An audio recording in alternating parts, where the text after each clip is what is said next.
je vais vous donner quelques conseils pour vous aider à choisir vos cordes de violoncelle. Je vais vous parler notamment des différents types de cordes, de comment les choisir et de quel budget est nécessaire. En tant que violoncelliste, vous allez probablement un jour devoir acheter de nouvelles cordes et à ne pas savoir que choisir, noyé dans des centaines de marques et de références avec des gammes de prix très différentes les unes des autres.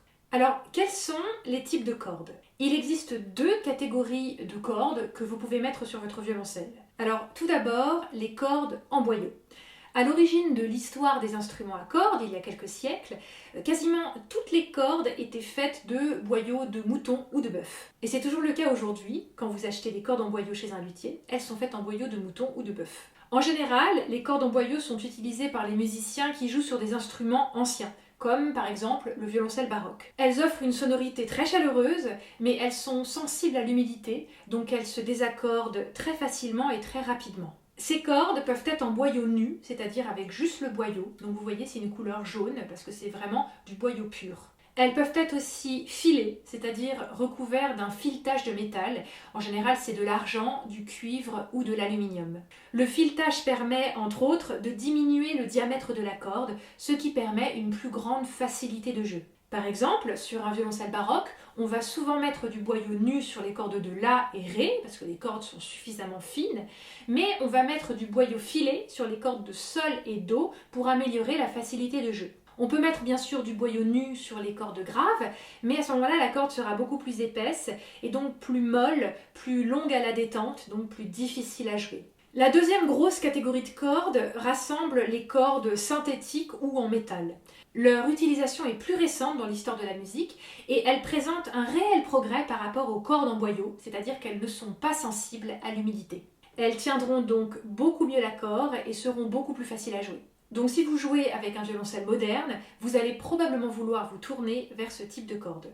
Donc voilà, ça c'était déjà pour vous montrer un peu quelles sont les deux grandes familles de cordes qui existent quand on joue du violoncelle. Alors maintenant, comment choisir ces cordes ? En fait, le choix des cordes dépend de plusieurs choses. Tout d'abord, ça dépend du violoncelle que vous avez. Quelle est sa taille ? Quelle est sa longueur vibrante ? C'est-à-dire la longueur entre le sillet et le chevalet. Ces facteurs vont déterminer par exemple quelle épaisseur de corde il vous faut, quel que soit le modèle que vous choisissez. Pour les cordes en boyau, il y a des dizaines d'épaisseurs différentes, donc ça, il faut vous rapprocher d'un luthier pour savoir qu'est-ce qui va correspondre à votre instrument. Et puis pour le métal, c'est un peu plus simple, il y a en général 3 épaisseurs différentes, faible, moyen et fort. Mais ça c'est pareil, je vous conseille de vous rapprocher d'un luthier qui pourra vous aider à choisir le type de corde qui correspond le mieux à votre violoncelle.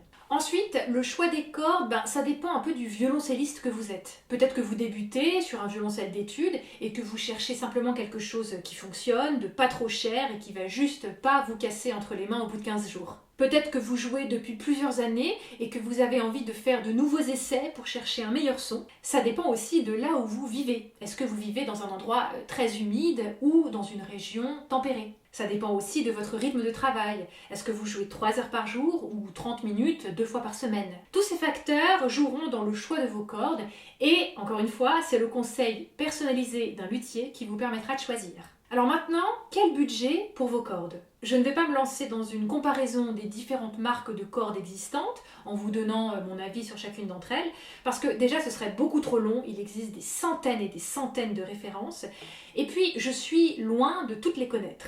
C'est sûr que certaines cordes, vraiment celles qui sont pas chères du tout, sont à éviter. Parce que dans le meilleur des cas, la corde sera difficile à jouer, votre son sera mauvais, la corde se ramollira rapidement et sera fausse très vite, avec donc pour conséquence un jeu inconfortable et difficile.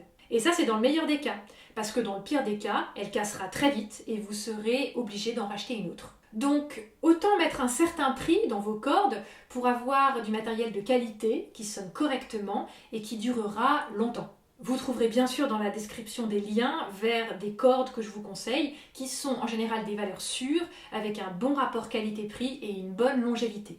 Et voilà, c'était les petits conseils que je peux vous donner pour vous aider à choisir vos cordes. J'espère que cette vidéo vous a été utile et comme d'habitude, posez toutes vos questions dans les commentaires, je serai ravie d'y répondre. Merci à tous et à bientôt!